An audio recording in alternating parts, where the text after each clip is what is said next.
Do you need a metal teacher, if any? Well, ask yourself, are you natural with good pitch and can learn songs easily by yourself? If not, getting a teacher will help, and ideally someone that likes the same stuff you do. So I'd say search for a teacher near you in person. If not, the next best thing is someone online. But why not just any teacher? Why does it have to be a metal teacher? There's more to playing guitar than just music theory. This is gonna anger so many purists. The electric guitar is 10 times more dynamic than almost every other instruments out there. That includes piano and violin. The way we play classical, acoustic, and electric guitar is different in all of them. And as far as electric guitar goes, I mean, country players, blues, jazz, rock, metal players, we all have different styles and different techniques. And let's get real. People that don't love metal, they hate it. You knew this already, right? So how are you going to learn metal guitar from someone that not only hates it, but views it as trash tier noise? So ideally, you'd get a teacher that loves metal, has long hair, and knows a fair amount of theory and its application in heavy metal. Why? Because you should spend the bulk of your practice time doing stuff that will benefit the play style that you want to do. Rock and blues guys spend a lot of time practicing the cage system, which is great, but not so much for us, because heavy metal songs in major keys are, well, they don't exist. So it is a way to unlock the neck, but not the best way for us. So a teacher will lay a roadmap of learning in front of you and fine-tune your technique. You'll fix your mistakes faster and pick up less bad habits. So find someone that you connect with and you'll be flying in no time. Now, if you're confident in your ability to learn by yourself, by all means, go for it.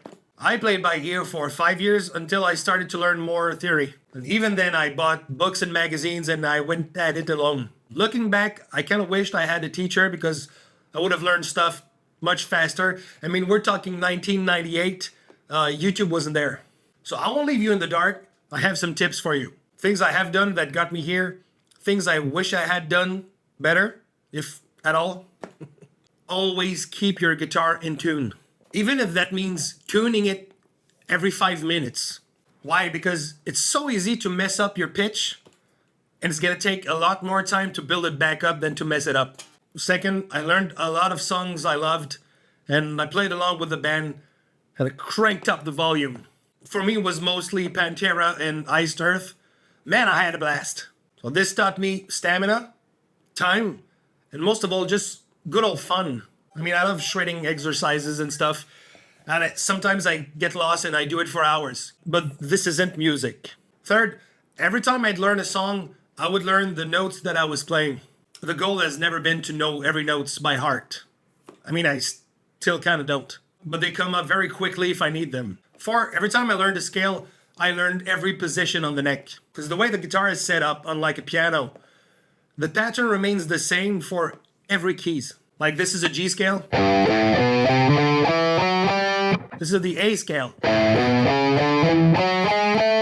B. The pattern stays the same. Only the position changes according to the root. That way, when you learn E minor all over the neck, well, you know every other minor keys. Guitar 1, piano 0. I never tried to learn all of the notes by heart on the neck. But if you ask me where certain notes are, I can play them. Like I can play E's.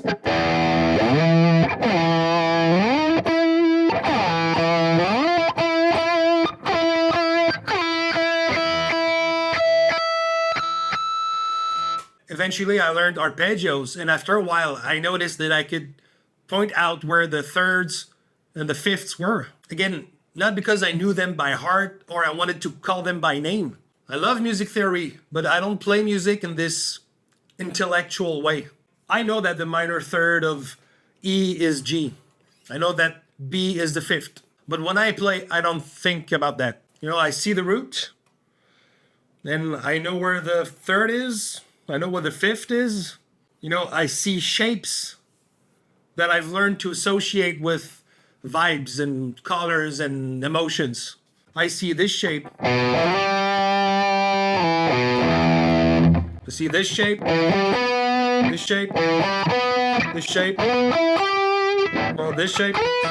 this shape, this shape, this shape, this shape, this, you know.